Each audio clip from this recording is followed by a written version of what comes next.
David, thank you so much for coming onto the show. Now, you are a music and immigration attorney, an author, and activist running as a Democrat for Congress in California's 34th District.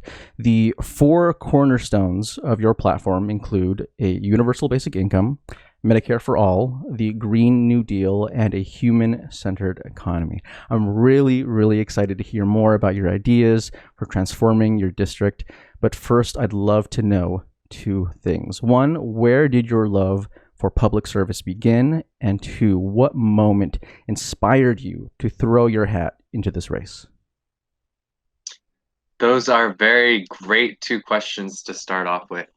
Um, yeah, I mean, and in regards to public service, yeah, let's start there. So I am part of what's called a neighborhood council, and in Los Angeles we have, because the city is so big, we have 99 different neighborhood councils, and Mhm. each neighborhood council, they serve about 40,000 residents of Los Angeles, operating around a budget as well, and it's to kind of help facilitate the communication between residents and the city, and to also listen more carefully and directly and closely to what the different neighbors and residents' concerns and issues are in the area. So whether that be with street cleaning, whether that be with new developer properties moving in, whether that be with street safety.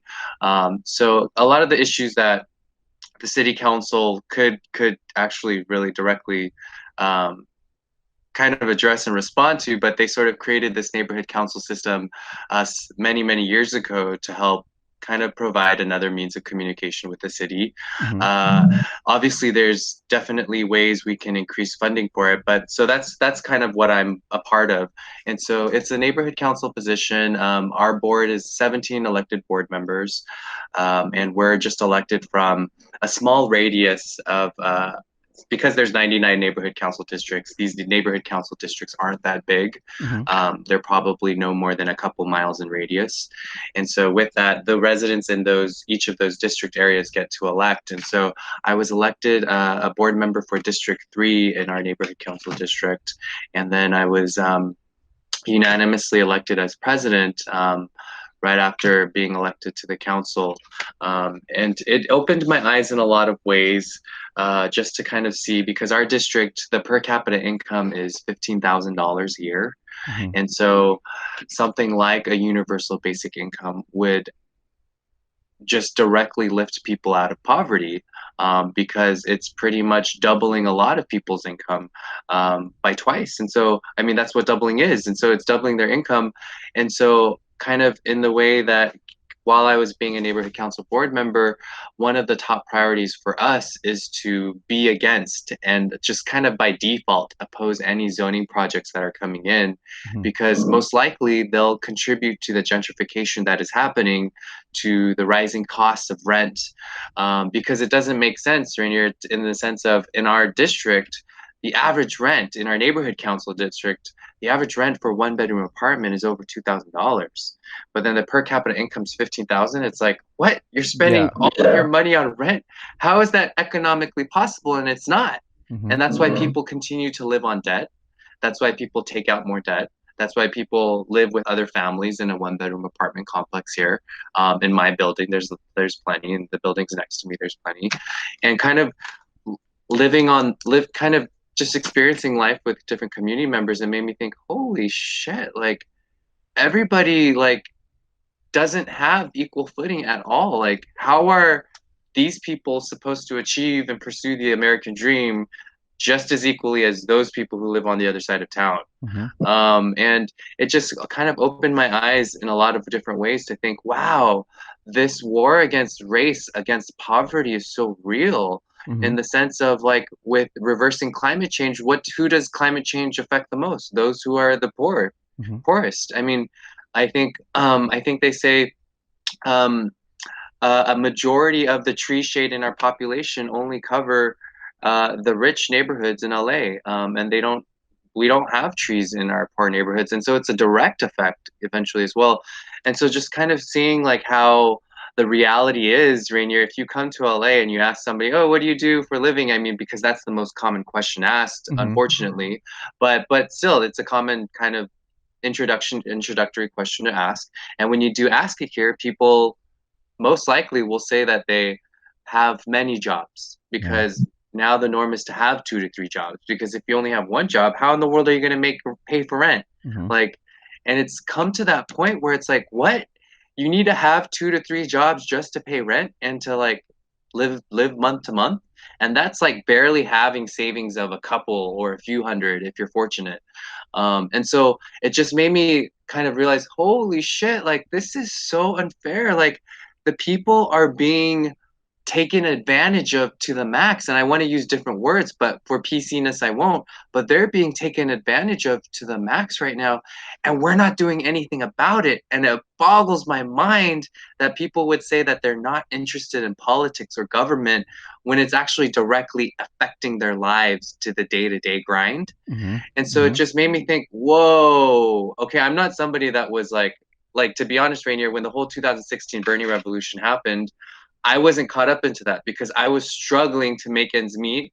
I didn't have time to, and I was of the mentality of I don't have time to listen to politics or whatnot Mm-hmm. because I'm trying to make ends meet. And I understand that struggle too, Mm-hmm. because if you're like living on the nice edge of poverty, like for you, the last thing to listen to is to tune into issues. But although, and I think it's changing that mindset of actually, this is very important, even though you do have 2 jobs, like it's very important to still be involved. And I think it was changing that mindset for me that sort of happened in the past 2 years. Mm-hmm. And so then going into your second question of when did that moment occur to run for office?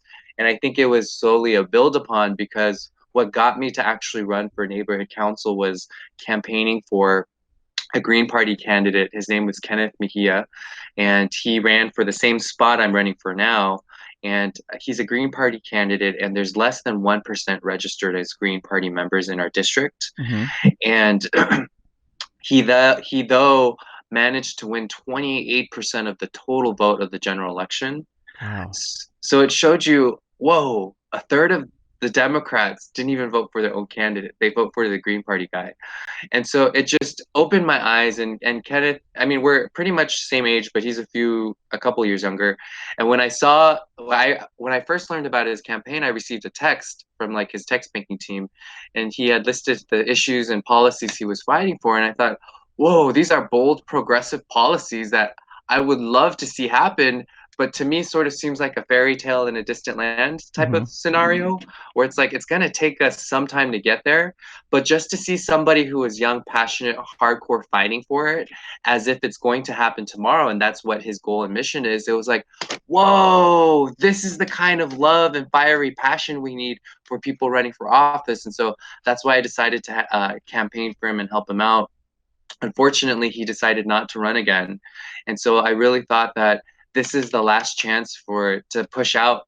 Not to say that I don't have anything personal against the incumbent, Mm-hmm. but for me, it's just kind of learning after I campaigned for Kenneth's team against the same incumbent and whatnot. It's like our district, if it was a district that was sort of okay, trying to make like barely passing things by, then yeah, maybe having a centrist Democrat or a liberal Democrat, because now I think liberals isn't the word now. Now we're using the word progressive. Mm-hmm. So having just a liberal candidate might have been good 10 years ago, maybe. But right now, given the state of affairs that our district is in right now, we have 7,000 unhoused brothers and sisters on Skid Row in downtown LA alone.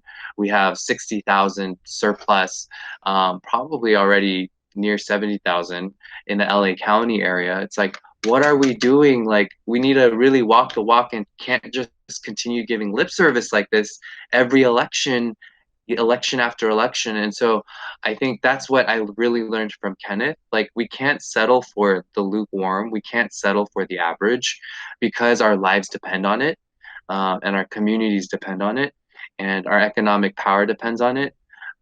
Because most of us are living in debt, and if we continue on this will just continue forever and ever. And so I think it's about time, like with when we had FDR kind of firmly stand up and say, you know what, we really need a government that's working for the people. I think now's that time. And like I know people have been saying that since 2016, but things have happened. Like things have really been pushed, like with members like AOC, Andrew Yang, Marianne Williamson, like, and so we've really progressed. And so I think we can still continue to say like now is the time, and it's just about to burst, but it's like just continue until it bursts. And so like having you invite me on podcasts like this is very helpful. So thank you, Rainier. I appreciate that, and that's cool that Yeah. you know had that experience where you noticed the Overton window shifting, and you sort of saw this moment where, hey, there are a lot of these incredibly progressive candidates who are taking these far-flung ideas that a lot of us thought were sort of utopian ideas, like universal basic income. Like I remember when I first heard that, I was like, okay, I mean, like there's like a catch to it. There's got to be some gimmick to it. And then, like you reading into it and researching the history, and you learn that not only is this a very sensible and practical idea, but this is also an idea that is highly grounded in our own history.